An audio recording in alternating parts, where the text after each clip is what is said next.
In this video, we're going to discuss how to learn design by yourself. I'm going to tell you 7 steps to use to get the result of being a graphic designer.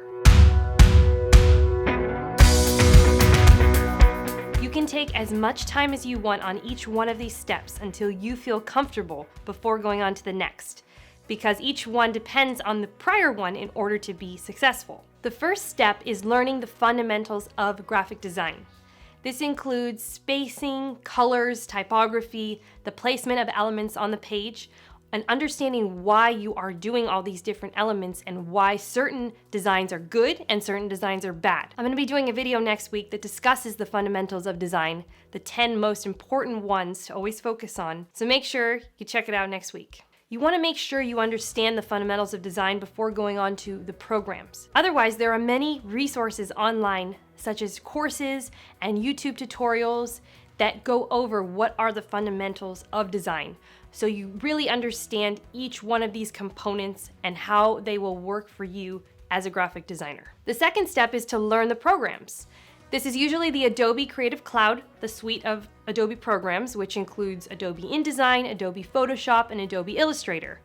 InDesign is specific to print design and layouts and brochures, and sometimes packaging is even used in Adobe InDesign. Adobe Illustrator is another program which is used for logos and for illustrations that are primarily vector-based. This means when you scale it up really big or you make it really small, it won't lose its clarity. It won't be pixelated. Whereas Photoshop is another tool that is very, very versatile and usually works with photos, but it is pixel-based, which means when you get it bigger, when you scale an image bigger from Photoshop, it will make it so that their pixels won't be as legible. So you have to really choose which one is best for you, but understanding each one of these different programs is vital for you as a graphic designer. And you should take each one at a time, start with Photoshop, then go to Illustrator, then go to InDesign, and then also there's other ones that you can research to know more about as well, such as Adobe Bridge, Adobe Acrobat.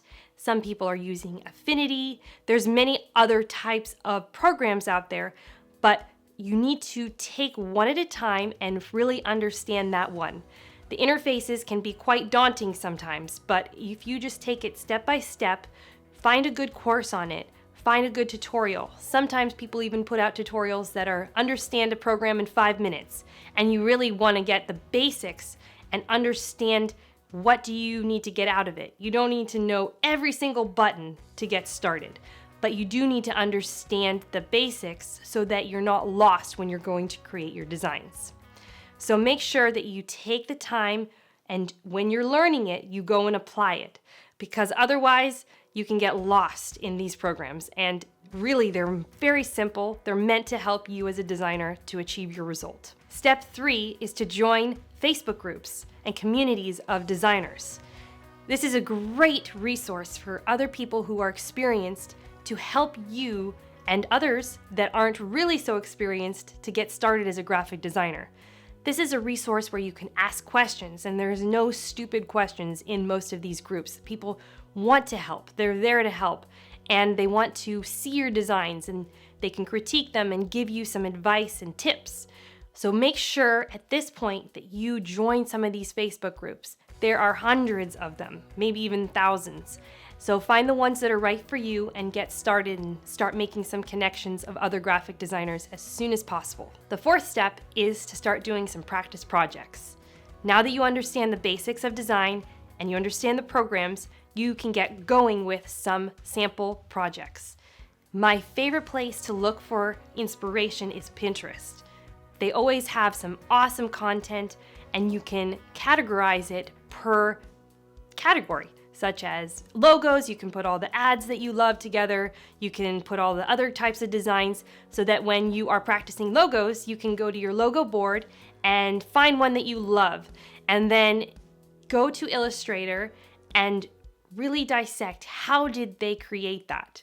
And maybe you can look up a tutorial on it and just stick with that one logo until you master it, until you know how they achieve that result.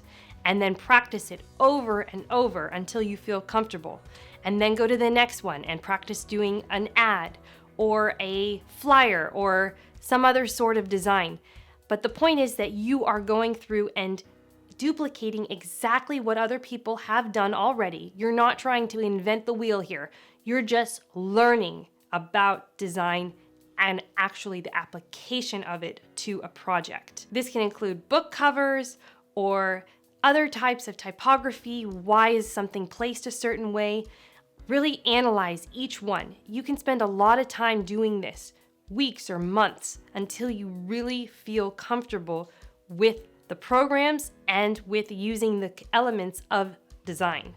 And really seeing, how do they put this together? Why did they use that color? What was the purpose for this placement there? When you go outside or you're going and looking on TV at ads, look at what their designs are.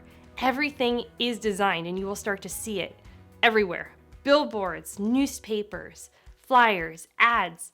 Everything has a reason for being placed in certain places. Why did they have that type really big? Why did they make the other type really small? Why did they use that font instead of another font? Make sure you're looking at each of these elements all the time, and you'll start to have a really good eye for graphic design. Step number 5 is to decide on the area you're most interested in working in. This could be logos, or it could be flyers, or package design. Maybe in doing the practice projects, you had a specific one that you were more drawn to working on, or you really liked doing ads for restaurants or something like that. Then really focus on that and make up some sample company names and sample projects that you can do from scratch yourself. And then put together a bunch and just over and over keep doing these until you feel really confident and you found 5 of these that you can take out and use in your own portfolio. The purpose of this is to hone in so that you can then go and market your services to an exact niche. This is going to be the best way to get started in jobs faster. If you want to be marketing to everyone everywhere, that's totally okay, but you're not going to get the jobs faster and really target a specific audience. So that is what leads us into step number 6, is to join Facebook communities where your target audience is and actually start interacting with them and find a few different people and offer your services at a very discounted rate or for free. This is gonna start getting you into this industry and start giving you some practice actually working with clients. And you're gonna then be able to build your portfolio as well. Now for this step, you may not have your own website yet. However, you can be showing what you're doing and your different portfolio pieces that you made in step 5. You can show them in a PDF format, and it's not a problem to say that you're just starting out to these clients. They're gonna be totally understanding and be excited actually, because they're gonna be getting a discounted graphic designer. These first clients, you gotta treat them like gold because they will be the ones that tell other people and recommend you. We still have some clients that we had at the beginning because we delivered incredible service to them and treated them like gold then, and they will stay with you. And these ones were the ones that referred to another person, and then those people referred to another person, and it will snowball, especially if it's in a specific industry, because people know each other in that industry. These first clients can also give you some great testimonials that you can use on your website. And once you build your own Facebook page, you can also have them put a little testimonial there, put one on LinkedIn. These first clients are your ambassadors. The final step is step 7, which is building your own website. This is where I'm going to give you some marketing tips right now so you understand how to communicate to your target audience. When you are building the website, the top image, that part above the fold, you need to captivate your audience in the first 3 seconds. Otherwise, they'll be out of there. You got to show a really awesome design image and give them a few words that captures their attention, something that will communicate to your target audience. Let's say your target audience is e-commerce. You can tell them that you will boost their sales with your design or something of that nature that gets them hooked, and you show a really great example of some design that you have done in this area. Then that will get them to scroll down and understand who you are and then convert, which means they will contact you for your services. You don't want to show everything you've done, all your portfolio. You want to show specific pieces. 5 pieces is a good number because That'll give a diversity, but it'll also make sure you're not overwhelming them, because remember, they will remember you by your worst piece. So you don't want to have anything bad in there. You just want some great work that showcases what you want to be working on, because people will see that, the right target audience, and then they will want to work with you.